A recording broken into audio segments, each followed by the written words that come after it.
नमस्कार। आप सभी का बहुत बहुत स्वागत, अभिनंदन है। और हमारे साथ समाज सेवी सोशल एक्टिविस्ट केदारनाथ बब्बर जी हैं, जो कि चलो देश को सुधारे संगठन को काफी दिनों से चला रहे हैं। अच्छा, हालिया दिनों में एमसीडी चुनाव अभी समाप्त हुआ है और एमसीडी चुनाव में भी केजरीवाल जो एक नारा था वो सच होता हुआ सभी को दिखाई दे दिया है। यानी कि सर केजरीवाल एमसीडी में भी काबिज हो गए।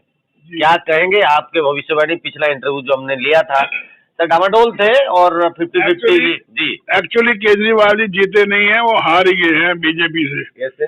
मैं बताता हूँ, क्योंकि 23 सीटें मिस्टर रमेश बदूड़ी की जगह से स्लम से, और एक और जगह ऐसी है जहाँ पर 20 हैं। तो ये स्लम की जो सीट है वो केजरीवाल की है और बीजेपी को मिल नहीं सकती। इधर जो काम करा है वो सब वेस्ट था। अगर बीजेपी चाहती तो पहले स्लम हटाती, फिर वो इलेक्शन कराती, तो कभी केजरीवाल जीत नहीं सकता था। अब मुझे पता लगा है, फोर्ड फाउंडेशन का ये मेंबर है पिछले 15-20 साल से, जब ये इनकम टैक्स में काम करता था। और इसका एक एनजीओ है, वहां से पैसे भी आते हैं।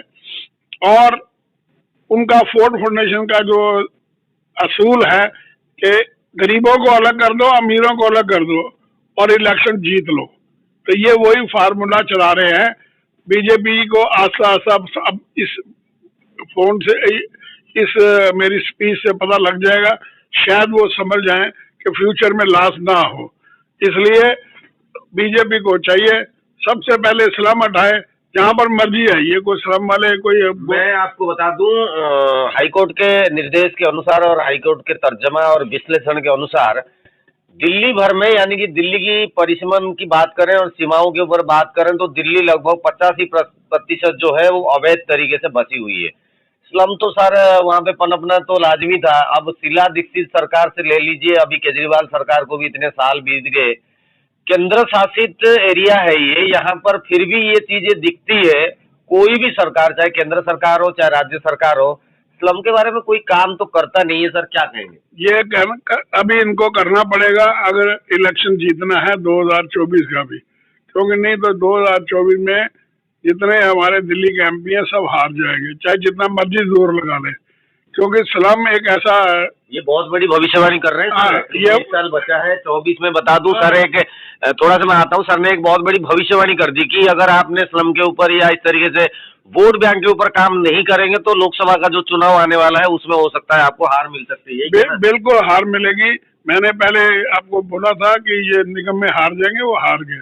अभी मैं ये बता रहा हूँ कि ये अब आगे 2024 में मोदी जी तो बहुत अच्छे हैं, लेकिन मोदी जी के सर, मोदी जी के नाम पर कितने बार आप जीतेंगे? कौन कौन से राज्यों को जीतेंगे? अभी हालिया दिनों में अभी हिमाचल में कांग्रेस जीत गई। वहां पर चूक जो हो रही है, बार बार बीजेपी के जो नेता हैं वही लोग चूक कर रहे हैं और उन्हीं की चूक की वजह से राज्य सरकार भी हाथ से जा रही है, एमसीडी भी हाथ से जा रही है। अब दिल्ली की जो भविष्यवाणी आप कर रहे हैं, क्या होगा उसका मोदी जी को फिर क्या भी पता चलेगी? मोदी जी जान पा रहे हैं, नहीं जान पा रहे? उनकी लोअर डाउन की जो लीडरशिप है वो कहीं ना कहीं धराशायी होती हुई दिखाई दे रही है। मोदी जी की सबसे बड़ी गलती है, मैं पिछले 2-3 साल से लिख रहा हूँ, एक रीडेवलपमेंट मिनिस्टर बनाओ। और जो हरदीप पुरी जी है, तो हरदीप पुरी जी बिल्कुल जीरो है। उनको एक साइड में जो उनका पेट्रोलियम का काम है उसी में लगे रहने दो, जहाँ से पैसे बनते होंगे। यहाँ तो डीडी उन्होंने 1 रुपए का काम नहीं करा। हालांकि दो साल पहले ये फ्लैट बने थे ओखले में, ये कालकाज एक्सटेंशन में, वो भी 500 फ्लैट उन्होंने अभी बांटे हैं। 3000 फ्लैट बने हुए हैं। और वहाँ अभी आप झुग्गी झोपड़ी की बात कर रहे हैं। मोदी जी अभी कालकाजी क्षेत्र में आकर, जहाँ झुग्गी वहाँ मकान, इसके अंतर्गत रहकर कई सारे लोगों को उन प्लाट्स के, उन जो मकानों की चाबी सौंपी है, उसका भी वो कुछ नहीं असर है जी। वो तो फ्लैट बने हुए 2 साल हो गए थे, अब जाके चाबी दी है 500। और वो मोदी जी खुद यहाँ आए नहीं, क्योंकि जब उन्होंने आना था तो पता लगा यहाँ तो जाने की जगह ही नहीं है। तो कितना डर गए मोदी जी खुद ही कि वो यहाँ नहीं आए। और ना कोई मिनिस्टर आया, फिर जाके विज्ञान भवन में चाबी दी 500 आदमियों को। इससे कुछ हल नहीं होना। यहाँ पर 50,000 आदमी, लाख आदमी, 2 लाख आदमी ज्यादा ही होगा श्रम का, क्योंकि केजरीवाल ने श्रम को 500 गुना बढ़ा दिया है। क्योंकि उसका मुद्दा एक ही है, इलेक्शन जीतना। और इलेक्शन जीतेगा सिर्फ श्रम के वोटों से। तो मोदी जी कैसे जीत सकते हैं? अगर एक तरीका है, योगी जी को लाओ जो बुलडोजर लेके आए और सारे स्लम को दिल्ली में फ्लैट कर दीजिए। कोई हमारे रिश्तेदार नहीं है, ना कोई जवाई है, इन सबको यहाँ से उठा के अपना नरेला आ जाए खाली जगह पर सबको भेज दो, नहीं तो ये अपने गांव में वापस जाएं। और इसको इनको गांव में बसाने के लिए ये रिलायंस, जियो, अडानी जिन्होंने इतना पैसा देश का बनाया है, वहां उनको बोलो कि इनको सेटल करो। हमारा काम नहीं है इनको सेटल करना दिल्ली में। ये इस तरह से दिल्ली सारा सत्यानाश जो हो रही है उसको ठीक करो और दिल्ली का कुछ एरिया को डेवलप करो। जैसे कि मैं लिख रहा हूँ एमजी रोड को शंघाई रोड बनाने के लिए कोई पैसा नहीं लगता, सिर्फ आपको ऑर्डर देने हैं। ऑर्डर कौन दे सकता है? मिस्टर गडकरी को आप बोलिए, वो कर देंगे। और दिल्ली में डबल डेकर रोड बनाओ, जहां जहां पर गाड़ी रुकती है वहां पर एक रोड नीचे एक ऊपर, ताकि एक वन वे हो जाए। ये सारा चाइना ने करा था। वहां चाइना में आप जाओ, किसी जगह पर भी कंजस्टेड से कंजस्टेड एरिया में 5 मिनट में पहुंच सकते हो। यहाँ तो 5 घंटे नहीं पहुंच सकते और मरीज तो मर ही जाते हैं। और दूसरा ये है, सबसे ज्यादा भुखमरी हो रही है। वो भुखमरी किसने क्रिएट करी? वो सेंट्रल गवर्नमेंट ने करी है भाई साहब, क्योंकि आप लोगों ने जेम पे परचेज का सिस्टम बना दिया, जो कोई आदमी नॉर्मल सप्लाई ही नहीं कर सकता। सिर्फ सप्लाई कर सकता है जिनका लेन देन अंदर होगा। और जेम में अंदर जो 100 रुपए की चीज है 300 में लेते हैं।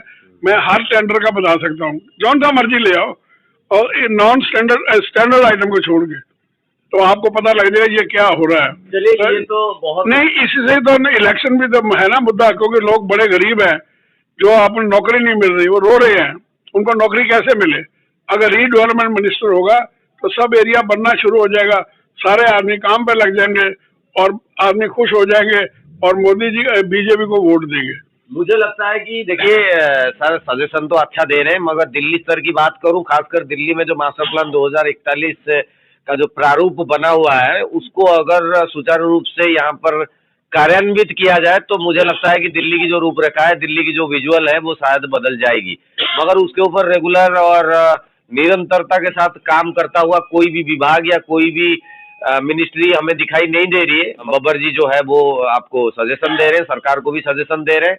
देखते रहिए जनता जनार्दन, आने वाले दिनों में क्या कुछ दिल्ली स्तर में विकास होना है वो समय बताएगा। सर, आपने अपना कीमती समय दिया, आपका बहुत बहुत धन्यवाद। मेरे विचार से कुछ और बोलना चाहता हूँ कि यहाँ पर आप जब तक डेवलपमेंट नहीं करोगे, आपको वोट कौन देगा और डेवलपमेंट कौन करेगा? खाली ढोल ड्रम बजाने से डेवलपमेंट नहीं होती सर जी। आप आइए, अपने जितने मिस्टर मनोज तिवारी इतने अच्छे आदमी हैं, उनको बोलो सारी दिल्ली का सर्वे कर लो, और सर्वे करने के बाद में बिल्डरों को आप सीधा सीधा कॉन्ट्रैक्ट दे दो, भैया तुम बनाओ, आप बनाओ और आप खाओ। जामा मस्जिद का सारा तरफ एरिया इतना गंदा है, क्या आप बना नहीं सकते? वो तो बैड लग हुआ संजय। मैंने तो सर बोल दिया ना कि मास्टर प्लान के तहत ये सभी जगह कवर है, पूरी दिल्ली कवर है। दिल्ली के तो मास्टर प्लान को कब तक सोचते रहेंगे, घर में रखेंगे? मैंने बस वही बात सभी को कहा है कि ये टोटली, देखिए सरकार को भी पता है, सरकार को करना क्या है वो भी पता है, नियत होनी चाहिए। हमारे विचार से सरकार को आगे बढ़ चढ़ करके दिल्ली स्तर पर विकास को मद्देनजर काम करना चाहिए, तभी जाके दिल्ली वासियों का विकास होगा, कल्याण होगा। आप फिलहाल के लिए जुड़े रहिए, आगे आने वाले दिनों में और आपको बहुत सारे अपडेट के साथ हम आपको खबर प्रस्तुत करेंगे। जय हिंद, वंदे मातरम।